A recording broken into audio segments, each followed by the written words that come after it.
Friends, എല്ലാവർക്കും ഉമ്മി അൻവിയിലെ ഇന്നത്തെ പുതിയൊരു വീഡിയോയിലേക്ക് സ്വാഗതം. ഇന്നത്തെ വീഡിയോയും നമുക്ക് എല്ലാവർക്കും യൂസ്ഫുൾ ആകുന്ന കുറച്ച് കുഞ്ഞു കുഞ്ഞു ടിപ്സുകൾ തന്നെയാണ്. അപ്പോൾ എന്നും പറയുന്നത് പോലെ തന്നെ നമ്മുടെ വീഡിയോ എല്ലാവരും സ്കിപ്പ് ചെയ്യാതെ ഒന്ന് ഫുള്ളായിട്ട് കാണാൻ ശ്രമിക്കണേ. പിന്നെ വീഡിയോ കണ്ടിട്ട് ഇഷ്ടപ്പെടുകയാണെങ്കിൽ വീഡിയോ ഒന്ന് ലൈക്ക് ചെയ്യാനും ഷെയർ ചെയ്യാനും മറക്കരുത്. പിന്നെ സബ്സ്ക്രൈബ് ചെയ്യാതെ കാണുന്നവരുണ്ടെങ്കിൽ നമ്മുടെ ചാനൽ ഒന്ന് സബ്സ്ക്രൈബ് ചെയ്ത് സപ്പോർട്ട് ചെയ്യാം. അപ്പോൾ നമുക്ക് നേരെ വീഡിയോയിലേക്ക് പോകാം. ആദ്യത്തെ ടിപ്പ്, നമ്മൾ തണ്ണിമത്തനൊക്കെ വാങ്ങിക്കുന്ന സമയത്ത് ഇതുപോലത്തെ ഒരു യെല്ലോ കളറുള്ള തണ്ണിമത്തനൊക്കെയാണ് നമ്മൾ വാങ്ങിക്കാറ്. മിക്കവാറും ആളുകൾ അത് വാങ്ങിക്കാറില്ല. പക്ഷെ അങ്ങനെയല്ല, ഇതുപോലത്തെ യെല്ലോ കളർ ഉണ്ടെങ്കിൽ ആ വാട്ടർമെലൻ നല്ല മൂത്ത വാട്ടർമെലൻ ആയിരിക്കും. നമ്മൾ ഇതൊന്ന് മുറിച്ച് നോക്കുമ്പോൾ നമുക്കറിയാൻ പറ്റും ഇതിൻ്റെ ഉള്ളിൽ നല്ല റെഡ് കളറായിരിക്കും.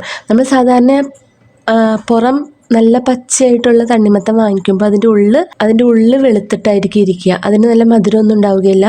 പക്ഷെ ഇതുപോലെ പുറം ഭാഗത്ത് ഇതുപോലെ യെല്ലോ കളറുള്ള തണ്ണിമത്തൻ വാങ്ങിക്കുകയാണെങ്കിൽ അത് നല്ല മധുരമുള്ള തണ്ണിമത്തനായിരിക്കും, നല്ല മൂത്തതുമായിരിക്കും. അപ്പോൾ എല്ലാവരും ഇനി വാട്ടർമെലൻ വാങ്ങിക്കുന്ന സമയത്ത് ഇതേപോലെ കളറുള്ള വാട്ടർമെലൻ നോക്കി വാങ്ങിക്കാൻ ശ്രദ്ധിക്കുക.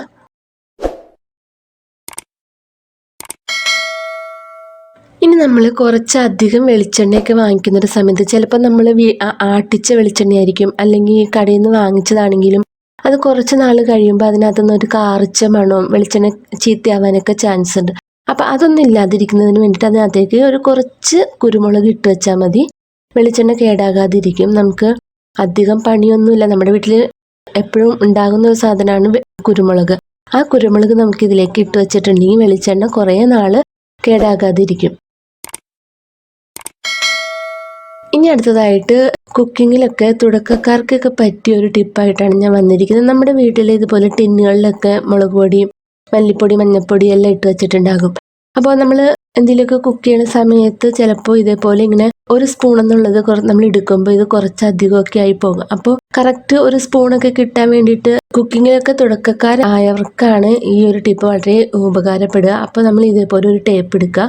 ആ ടേപ്പ് നമ്മൾ ഈ ഒരു ടിന്നിൻ്റെ മുകളിലേക്ക് വെച്ച് ഇങ്ങനെ ഒന്ന് ഒട്ടിച്ചു കൊടുക്കുക.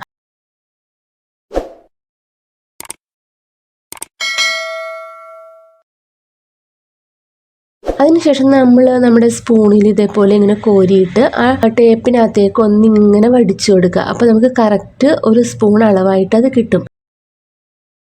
ഇതുപോലെ ചെയ്തിട്ടുണ്ടെങ്കിൽ നമ്മുടെ ടിന്ന് അടയ്ക്കാനും ബുദ്ധിമുട്ടൊന്നുമില്ല, നമുക്ക് വളരെ ഈസി ആയിട്ട് അടയ്ക്കാം. പിന്നെ കുറച്ച് ദിവസമൊക്കെ കഴിയുമ്പോൾ ഈ ഒരു ടേപ്പ് മാറ്റി കൊടുത്താൽ മതിയാകും.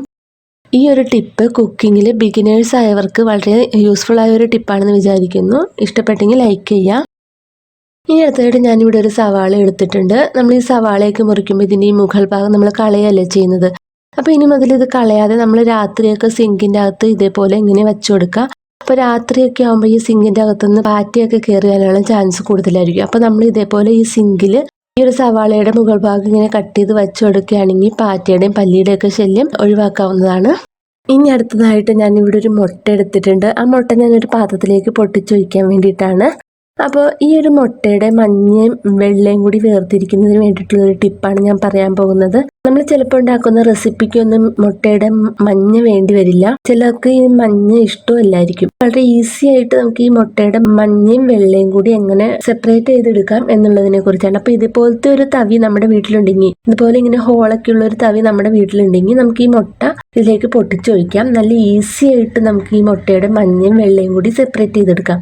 കണ്ടു, ഇതിപ്പോൾ പൊട്ടിച്ചൊഴിച്ചപ്പോൾ ഇതിൻ്റെ വെള്ളം ഈ ഒരു പാത്രത്തിലേക്ക് താഴത്തേക്ക് പോയിട്ടുണ്ട്, മഞ്ഞതേ സെപ്പറേറ്റ് ആയിട്ടുണ്ട്. വളരെ ഈസി ആയിട്ടുള്ള ഒരു മെത്തേഡാണിത്. എല്ലാവരും ഒന്ന് ട്രൈ ചെയ്ത് നോക്കാം. ഈ ഒരു ടിപ്പ് നിങ്ങൾക്ക് ഇഷ്ടപ്പെട്ടെങ്കിൽ ലൈക്ക് ചെയ്യാൻ മറക്കരുത്. പിന്നെ നമ്മുടെ ഈ വീഡിയോ എല്ലാവർക്കും ഒന്ന് ഷെയർ ചെയ്തെടുക്കാനും മറക്കരുത്. ഇനി അടുത്തൊരു ടിപ്പ് എന്ന് പറയുന്നത്, ഞാനിവിടെ ഒരു മാസ്ക് എടുത്തിട്ടുണ്ട്. തുണിയുടെ മാസ്ക് എടുക്കുന്നതായിരിക്കും നല്ലത്. എനിക്കിപ്പോൾ ഇവിടെ തുണിയുടെ മാസ്ക് ഇല്ലാത്തതുകൊണ്ട് ഞാൻ ഇതുപോലത്തെ ഒരു മാസ്ക് എടുത്തിട്ടുണ്ട്. അതിലേക്ക് ഞാൻ കുറച്ച് ഉപ്പിട്ട് കൊടുക്കുകയാണ്. അതിനുശേഷം ഞാൻ ഇതിലേക്ക് കുറച്ച് കംഫോർട്ടും കൂടി ഒഴിച്ചു കൊടുത്ത് നന്നായിട്ടൊന്ന് മിക്സ് ചെയ്ത് കൊടുക്കുന്നുണ്ട്.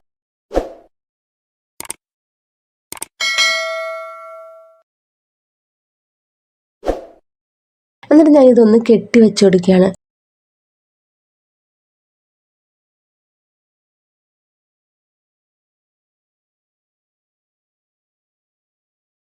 മാസ്ക് എടുത്തെന്ന് വെച്ചിട്ട് നമ്മൾ ഇത് ഈ അടുക്കളയുടെ ജനലിൽ ഇങ്ങനെ കെട്ടിയിട്ടിരിക്കുകയാണ്. അപ്പം മാസ്കിലാകുമ്പോൾ ഒരു വള്ളി ഉണ്ടല്ലോ, അപ്പോൾ ആ വള്ളി ഉപയോഗിച്ച് നമുക്കിവിടെ ഈസി ആയിട്ട് കെട്ടിയിടാൻ പറ്റും.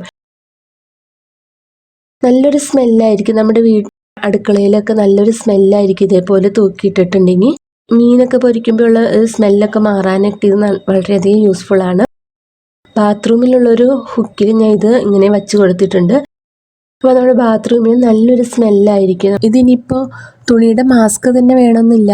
നമ്മുടെ വീട്ടിലുള്ള ചെറിയൊരു കണ്ടെയ്നറോ ചെറിയൊരു ടിന്ന് അങ്ങനെ എന്തെങ്കിലും ഇതുപോലെ ഉപ്പും കംഫർട്ടും കൂടി നന്നായിട്ട് മിക്സ് ചെയ്ത് വെക്കുകയാണെങ്കിൽ നമ്മുടെ ഹാളിലൊക്കെ വെക്കുകയാണെങ്കിൽ നല്ലൊരു ഫ്രഷ് സ്മെല്ലായിരിക്കും. അപ്പോൾ ഇതുപോലത്തെ ടിപ്പുകളൊക്കെ ഞാൻ ഇതിനു മുമ്പ് നമ്മുടെ ചാനലിൽ അപ്ലോഡ് ചെയ്തിട്ടുണ്ട്.